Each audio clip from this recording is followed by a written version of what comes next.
दोस्तों, ये फ़कीर योगी वीरेंद्र योगी एक आपका सेवक सबसे बहुत प्यार करता है और हमें इस देश में रहने का सबों से निवेदन है कि आप भावनात्मक एकता बना के रखिए। हम इसी धरती की संतान हैं, यहीं जन्मे हैं, यहीं मरेंगे और इससे बेहतर दुनिया में कोई भी जगह नहीं है जहाँ भारत के नागरिकों के लिए कोई बेहतर सम्मान, मान, आदर, सत्कार हो। तो हम अपने देश से प्यार करें और हम सबों के लिए भारत माता एक है, इसके कानून कायदे एक हैं, संविधान हमें सुरक्षा प्रदान करता है कि कोई भी हमारे हक को नहीं ले सकता। संविधान ने ये सुनिश्चित किया है कि यहाँ के कोई भी नागरिकों में कभी भी भेदभाव नहीं होगा। There shall be no discrimination on the basis of caste, creed, race, religion. Everyone is equal in the eyes of the Lord as per the Constitution of India. इसी को हम बोलते हैं uniform civil code of conduct for everyone.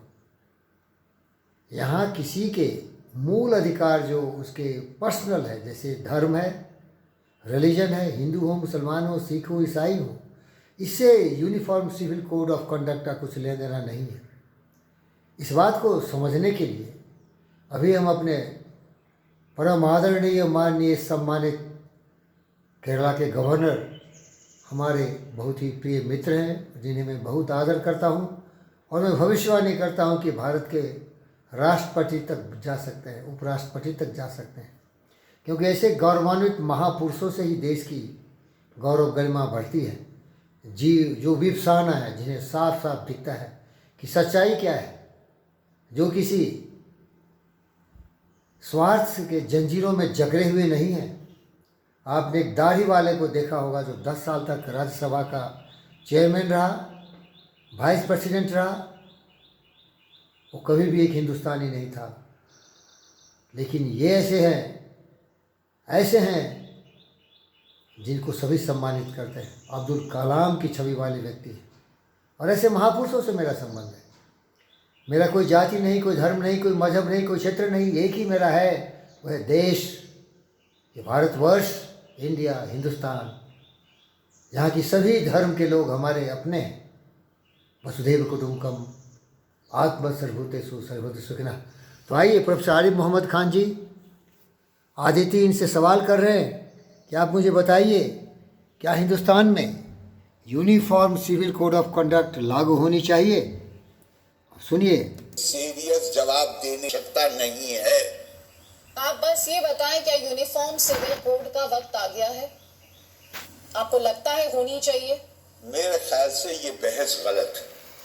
संविधान ने हमारे ऊपर ये दायित्व डाला है कि देश के अंदर यूनिफॉर्म सिविल कोड होना चाहिए, लेकिन हमारे देश में विभिन्न आस्थाएं, बहुत आसान काम है बनाना।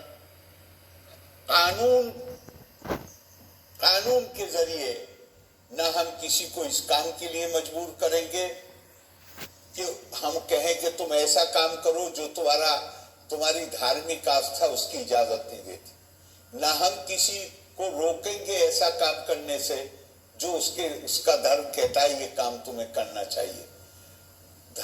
यूनिफॉर्म सिविल कोड का मतलब यूनिटी पैदा करना नहीं है, यूनिफॉर्मिटी पैदा करना नहीं है। उसका केवल एक मकसद है कि शादी के नतीजे में, विवाह के नतीजे में जो अधिकार और जो जिम्मेदारियां आती हैं वो समान हो। आज हिंदुस्तान में 70 साल से भी शायद ज्यादा हो गए हैं, हिंदू कोड बिल लागू है। क्या उसने वो तमाम लोग जो हिंदू कोड बिल बनाते हैं, क्या उनके अंदर हर चीज की यूनिफॉर्मिटी हो गई? नहीं। रिचुअल अलग है, कस्टम अलग है, किन रिश्तों में शादी होती है वो अलग है। इसका मतलब ये हरगिज भी नहीं है जो दुष्प्रचार किया जाता है कि यूनिफॉर्म सिविल कोड का मतलब होगा धार्मिक आस्था में दखल देना। नहीं, हरगिज नहीं। एक ऐसा कानून जो केवल नागरिक अधिकारों को सुनिश्चित करेगा, जिम्मेदारियों को सुनिश्चित करेगा। जहां तक आस्था का प्रश्न है, ना ऐसा काम करने के लिए कहा जाएगा जो आपकी आस्था बना करती हो, ना ऐसा काम करने से रोका जाएगा जो आपकी आस्था आपको कहती हो। और ये मेरे और आपके बहस का मामला नहीं है।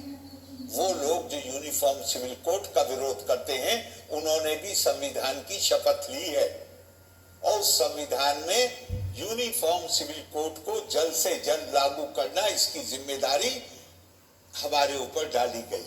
सारी विचारधाराएं रखिए, लेकिन हम बुनियादी तौर पर भारतीय हैं। हमारी अपनी एक सोच है, हमारी एक अपनी समझ है, हमारा अपना एक तरीका है, हमारी एक जीवन शैली है।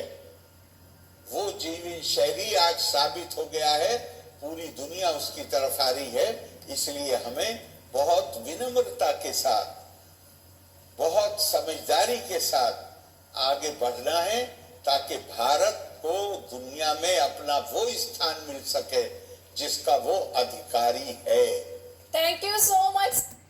पहले दोस्तों मैं धन्यवाद करता हूँ आदिति जी का और हमारे देश के भारत के महान सपूत प्रोफेसर आरिफ मोहम्मद खान जी का, जिन्होंने हमें ज्ञान दिया, समझाया कि हम कितने अच्छे ढंग से अपने सारे भाई और बहनों को साथ लेके चले।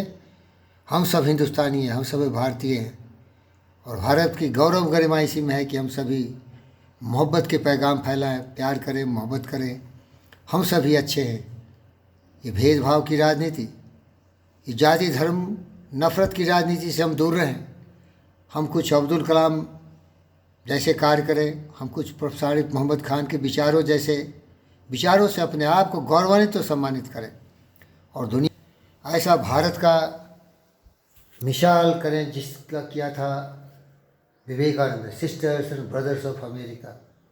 और उसी सिलसिले से आगे बढ़ते हुए कदम कदम बढ़ाया जाए। फ़कीर योगी बंदे जोगी कहता है कि sisters and brothers of India, sisters and brothers of the universe, we are united, we are one, we all are equals, we all have to be educated, we all have to be enlightened, we all have to have love and affection, kindness and compassion, not only for human being, not only for different communities and caste, creed, race and religion, but for the entire creatures of the earth, because we are one.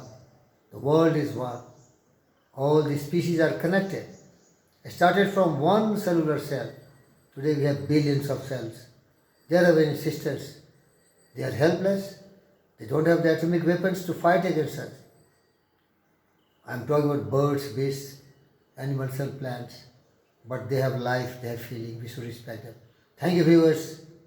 I appreciate your interest in my videos. Thank you.